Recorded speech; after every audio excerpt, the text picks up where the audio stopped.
simbahan ay makikita natin ang iba't ibang mukha ng mga nanay. Mayroon silang mama, mommy, ma, ima, mom. Ano man ang tawag sa kanila, pare-pareho silang nagsisikap na maging pagpapala. Ma, nasaan si Papa? Diyan, kain ka muna doon. Pastor, O Jen, dito ka pala. nasaan po si Papa? Bakit wala siya dito? Diba sabi ko sa'yo, ang papa mo kasama niya ng Panginoon.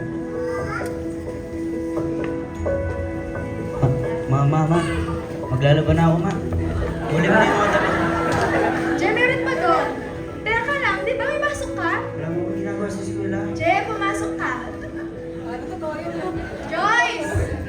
Joyce, halika rito! Joyce, dalian mo, oras na. Ano ba yun?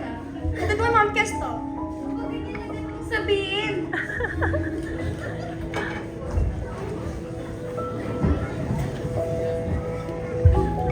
Kamusta na nga ako ng Bible. Joyce, tigil yung cellphone mo. Oras na. Mamaya na ko. Joyce, mag-devotion ka na.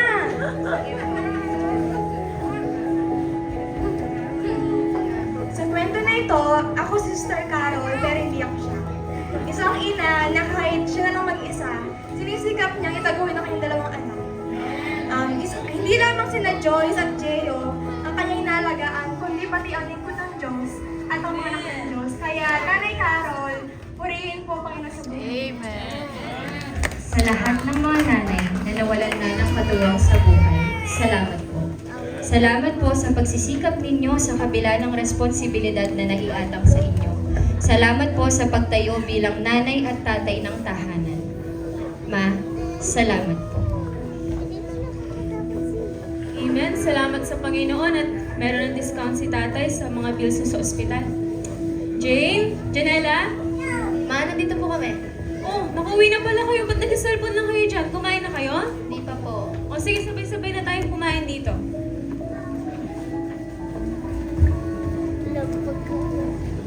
O sige, pag-pray nyo na. Let's pray. Kain na kayo. Hello, Sister D. Bakit po? May dadalhin po tayo sa ospital. O sige po, punta na po ako. Ma, saan ka pupunta? May dadalhin lang kami ni Sister D sa ospital. Yung bahay ayusin nyo. Pag madumi yung bahay, nakita ko malalagot kayo sa akin dalawa. Sa kwento na ito, ako si Sister Dean Arcega. Pero hindi ako siya. Isang anak na kahit may sarili ng pamilya, makikita pa rin sa kanya ang pagmamahal at pagmamalasakit sa kanyang mga magulang. Kaya Sister Dean Arcega, maraming salamat po sa buhay niya. Sa lahat ng mga single moms na nagsisikap maibigay ang pangangailangan ng kanyang mga anak at makapaglingkod ng tapat. Sa nanay na nagsisikap mapalaki ang mga anak ng tama kahit na nag-iisa. Salamat po sa inyong katatagan. Ma, salamat po.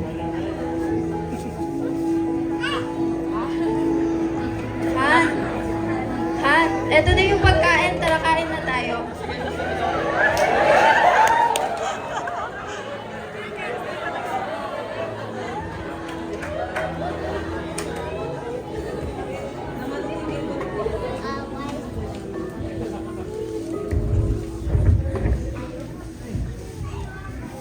Oh, Han, kamusta naman dito sa shop? Ito Han, sa biyaya ng Panginoon kahit papaano nakakaraos tayo. Meron naman nagpapagupit. Sa biyaya din ng Panginoon yung anak natin ay magaling na siya sa saging niya. Ikaw, kumusta ka naman sa tindahan? Ayun, alam mo ba, kahit bago pa lang yung shop natin, ang dami ng mga customer na pumupunta, lalo na yung mga estudyante, ganun. Kapag talaga pinagkatiwalaan natin yung Panginoon, talagang hindi niya tayo bibigyan. Tignan mo, hindi tayo naghihirap. Tapos, give up din natin yung Sunday, pero ang dami pa rin nating blessing na natatanggap dahil sa Panginoon. Alam mo ba, sabi sa Proverbs 3:5, trust in the Lord with all thine heart and lean not unto thine own understanding. Kaya lalo nating pagkatiwalaan yung Panginoon. Salamat, maraming salamat Han. Sige Han, iwan ko muna sa'yo si Cyril ha. Magsasolwining lang ako doon sa labas. Okay, dito ka muna na. Sa kwento na ito, ako si Sister Rose, pero hindi ako siya. Siya ay isang ina at asawa na matyagang naghahanap buhay dahil mayroon itong malaking ambisyon na para sa Panginoon. Ang oras niya ay hindi mo mawari kung paano niya ito pagkasya sa buong araw. Pupunta sa shop, aalagaan ng pamilya, at pupunta sa simbahan para maglingkod. Sister Rose, malaking pagpapala po kayo sa bawat buhay po namin. Salamat po sa Panginoon sa buhay po. Maraming salamat po. Sa lahat ng mga asawa at nanay, salamat po sa palaging pag-asa sa Panginoon sa pangangalaga ng inyong pamilya. Salamat na sa dami ng iyong dapat gawin ay hindi niyo po hinahayaang mapabayaan ang pagiging asawa at ina ninyo. Ma, salamat po.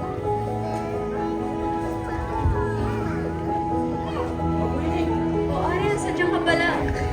Ma'am, meron po akong problema. Naghanap po ako ng nagpo-proofreading kaso mahal po yung price. Baka may kilala po yung mas mura. Ganun ba? Sa church namin marami akong kilala. Bang matulungan kita doon. Sige po ma'am, maraming salamat po. Walang ano man. Hi, ma'am. Oh, Sir Gabi, nandiyan ka pala. So, remind ko lang sa'yo yung accomplishment report mo tsaka yung grade report. Pero by next week pa naman yung deadline. So, wait ko na lang yung report mo na masend sa akin. Pasensya na po, sir. Pero pagkawin ko pa natapusin ko ka. Ay, walang ano man yun, Ma'am Winnie. Next week pa naman yung deadline eh. Sige. Hello? Hello. Nasa school pa ako. Pasensya na. Ngayon ko lang nasagot ng tawag mo. Na busy kasi. Nandito na ako sa labas. Oh, Hintayin sige. kita dito. Sige.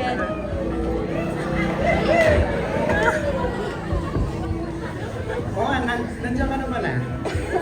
O, sa'yo.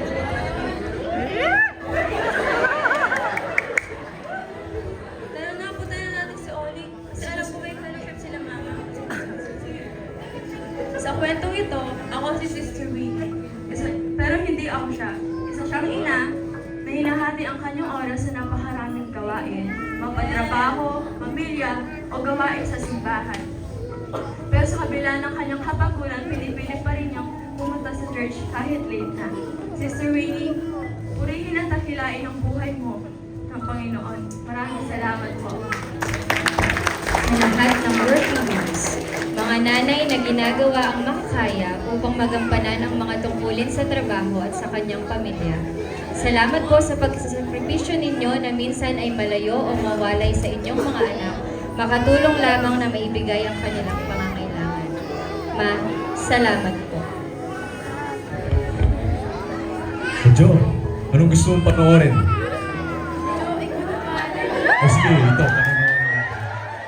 Oh, teka, kumain na pala si Rain? Oh, tawagin mo na, pakainin mo na. Rin, dito ka nakakain na tayo. Sandali lang, ma. May ginagawa pa ako. Mamaya na lang. Halika na dito para sabay-sabay na tayong kumain. Oy, pasok po. Ay, Rain, may fellowship daw kayo bukas, sabi ni Ma'am Loy. 5 AM daw yun. Ay, oo nga po, sir. Nakita ko nga po sa GC. Nay, total, nandito na rin po ako. Pwede po kami magpaluto ng mga young men. Fellowship po kasi namin bukas. O, sige. Nasa na yung pera. Thank you po. Ay, Sister Amanda. Kamusta? Hello, sis. Kamusta sila, brother at sis Ira? Pumatay sila dito. Kailan lang dito sa kami. Ganun ba? Kasi nga sila lately eh, hindi ko na alam paano sila inuwi. Ganun ba? Basta mga natin sa panalangin. Kagaya ni Darren. Dahil lang sa panalangin at biyaya ni Panginoon kung bakit siya nakamilas sa Kasi sa Sa kwentong ito, ako si Nanay Amanda, pero hindi ako siya. Isa siyang nanay, hindi lamang sa kanyang mga anak, kundi sa kakinan. Lagi siyang nariyan para sa atin, sinasabay tayo tuwing may problema. Si Nanay Amanda, lagi siyang maasal sa nagpapalo kay Nanay. Purihin po kayo ng Panginoon, Nanay Amanda. Sa lahat ng mga stay-at-home mom, salamat po. Ang tahanan ay hindi kagaya ng trabaho na may day off o sahod. Pero nariyan pa rin kayo at nagpapatuloy na masayang gampanan ang pagiging ina ninyo. Sa lahat ng pagod sa mga gawaing bahay at pagsisikap ninyong gawing tahanan ng bahay, Ma, salamat po.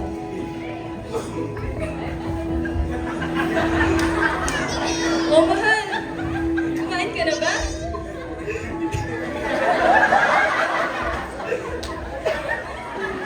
Parang masaya mo ngayon, mahal.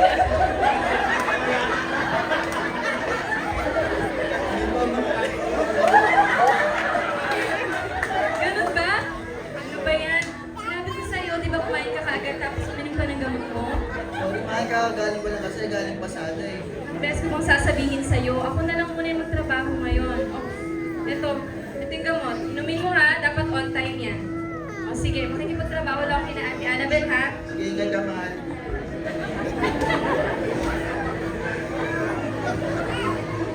Oh, mahal! Anong oras na? Kumain na ba kayo? Hindi pa nga mahal eh. Oh, tawagin mo na yung mga bata. Kain na tayo. Keng, Liza, Eunice, kain na tayo. Keng, tawagin mo na yung kapatid mo si Jaja. Ja, kain na daw. Paano nang kumain? Nagro-roblox. Saan na nga yung batang yan? Jaja, tara na, kain na tayo. Di ba sabi ko sa'yo, 30 minutes ka lang magsa-cellphone? Tara na, amin na yung cellphone mo, kain na tayo doon.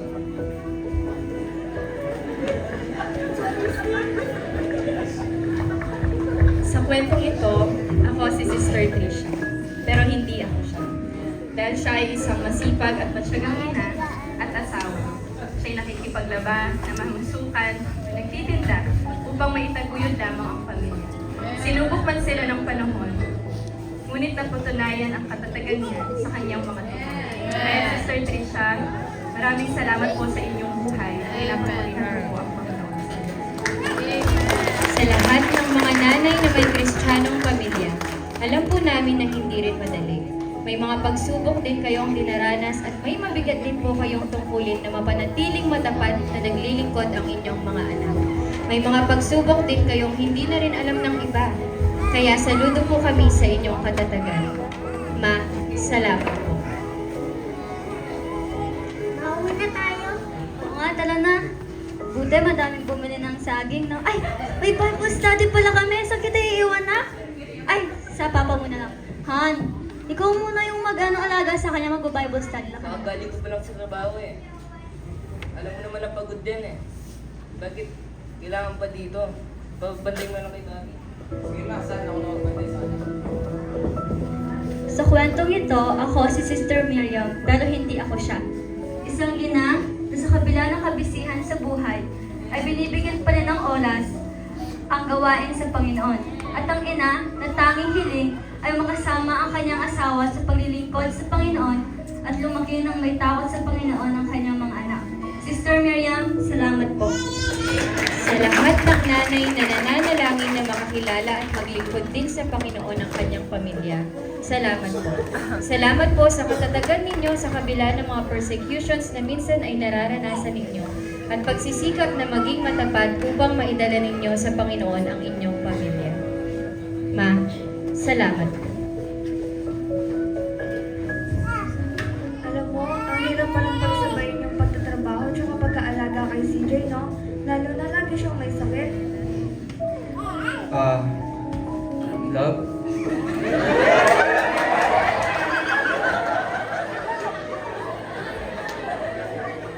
Alam mo, love, ramdam ko yung mga paghihirap mo at pagpapagal mo, love.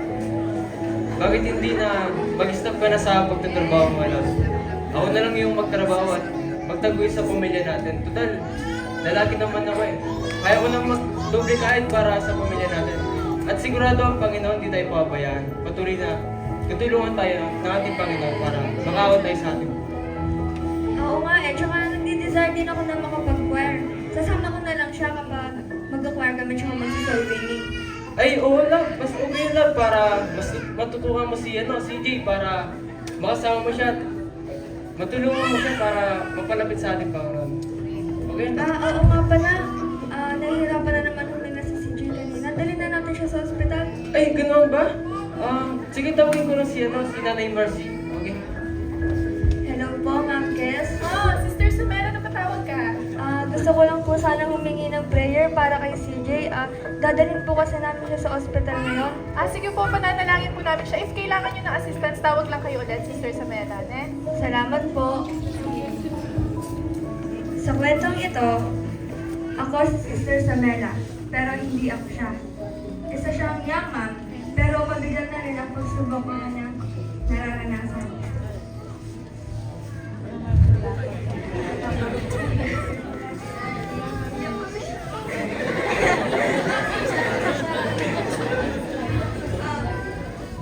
Sinisikap niyang maging mabuting ina at matatag na ina para sa kanyang anak. Kasabay nito ang pag-aakin ng kaluluwa at paggawa ng kanyang ministry nang may katabanan at sisiyak sa Panginoon. Kaya Sister Samela, pinapupuyat ko po ang Panginoon sa buhay niya. Maraming salamat po. Sa lahat ng mga young moms, salamat po sa naisin ninyo na maging mabuting ina. Salamat po sa pagsisikap ninyong matutunan at gawin ang lahat maging mabuting nanay lamang para sa inyong mga maliliit pa na anak. Sa patuloy na pagmamahal at paglilingkod ninyo sa Panginoon. Ma, salamat po. Oh, nak, tulog ka na dyan. Pangabantay kita sa lola mo. Patawagin mo na si lola mo, ha? Ma? Ay, oo, ano yun? Busy ka ba ngayon, ma? Hindi ko eh. Bakit? Papantay ko lang sana yung anak ko sa'yo, eh. Ganun? Anong oras ko ba aalis? Mga ilang minuto na rin, ma, kasi patapos na rin ako sa ginagawa. O sige, tatapusin ko lang itong nilalabhan ko tapos pupunta ako dyan, ha? O, sige, ma. Thank you, ma. Oh, nadalo ka. Bakit? Bless ko, ma. No ka na rin nga, anak. Chulaken? Ay, grabe mo lang. Kaya ka naman to. Mama kanyan, bakit? Ay, lagi pinturo. Mama kanyan? O sige, okay mo. Maglatag tanang kining kay. Para niya abi-abi tanang. O pala, si ano nga, tawagan mo nga si Christian. Nag-aalala ko doon umuulan. Otol. Oh, tol, bakit tol? Sorry ko. Ano, kaya ba na, bakit tol? Akin na kausapin. Oo, pakasala na kami. Sige. O Christian, Oo, ano ma. ito? Kumusta kayo, Ken? Mumuran. Apin nga yan, ma. Tutulog yan ba rin? O, balma na O, punta muna kayo dito. Sama-sama na lang tayo Sige, dito, ma. ha? Pupunta na O, sige. Attend na kayo. Sa kwentong ito, ako si Nanay Mel. Ngunit hindi ako siya. Isa siyang nanay na maalalahanin. Na kahit may kanya-kanya ng pamilya, kanyang mga anak, siya pa rin ang hinahanap-hanap. Isang tawag mo lang, to the rescue agad siya. Nanay Meli, maraming salamat po sa inyong buhay. Sa lahat ng mga nanay na nariyan pa rin sa kabila na may sariling mga pamilya na ang kanilang mga anak, salamat po dahil ang pagmamahal ninyo ay hindi humihinto ng nagkaasawa at anak na ang inyong mga anak. Salamat po dahil ang pagmamahal ninyo ay hindi nauubos. Ma, salamat po. Nakapala. Oo, nagkampas na ng orchestra practice namin. Ipalambat ko yata. Mahirap kasi yung klase na binibigay ni Sir David. Ay, Makanta. Han, gawin. Blessing o magwansul alin na lani rin kay Mission ta. Amen. Blessing pa rin kay katang member. Magwansul na rin na natin. O tara, katamo nang magsolvin. At kita na rin malati. Wala pa pong bagong day sa Dilasaysay. Hello, mothers! Ayan, good evening. Salamat sa nag-host ng ating program ngayon. Napakalaking blessing, no? Mothers, alam ko, busy kayo, no? Bawat isa sa atin may dinadalang problema na hindi madali, no? Pero salamat dahil nandito kayo sa ating fellowship at nagpapatuloy kayo. Mothers, alam niyo naman na mahal ko kayo, tama? At bawat isa sa inyo ay pinapanalangin ko, alam ng Panginoon yan. At sama-sama tayong magpatuloy sa Panginoon. Amen? Sa kwentong ito, ako si Ma'am Kes, pero hindi ako siya. Ma'am Kes, salamat sa Diyos dahil hindi ka lamang naging magulang sa iyong pamilya, kundi lalo't higit sa ating simbahan. Salamat sa bawat ngiti at panalangin na nagbibigay kalakasan sa marami, sa kabila ng mga personal na problema at pagsubok na iyong hinaharap. Salamat, Ma'am, dahil tunay niyo pong ibinigay ang inyong buhay at pinagamit sa Diyos. Malaki po kayong pagpapala sa akin at sa amin. Pinapapurihan ko po yung Panginoon sa buhay niyo. Ma'am Kizia, maraming salamat po. Sa nanay ng simbahan, sa aming pastor's wife, Ma'am, salamat po. Salamat po sa napakalaking puso ninyo na mahalin ang simbahan, maging katuwang ng aming pastor, at maging nanay sa inyong mga anak. Hindi lamang ang pagiging nanay ninyo ang inyong pasan, maging mga pagsubok ng lahat ng mga nanay at miyembro sa simbahan. Sa aming pastor's wife, ma'am, salamat po. Sa lahat ng mga nanay, maraming salamat po. Salamat po sa napakalaking puso at pagmamahal ninyo sa amin. Salamat po sa pagsisikap ninyong makapaglingkod sa Panginoon at makapag-akay din ng mga kaluluwa sa kabila ng responsibilidad ninyo bilang mga nanay. Malaking pagpapala po kayo sa aming lahat. Pinupuri po namin ang Panginoon sa buhay ninyo.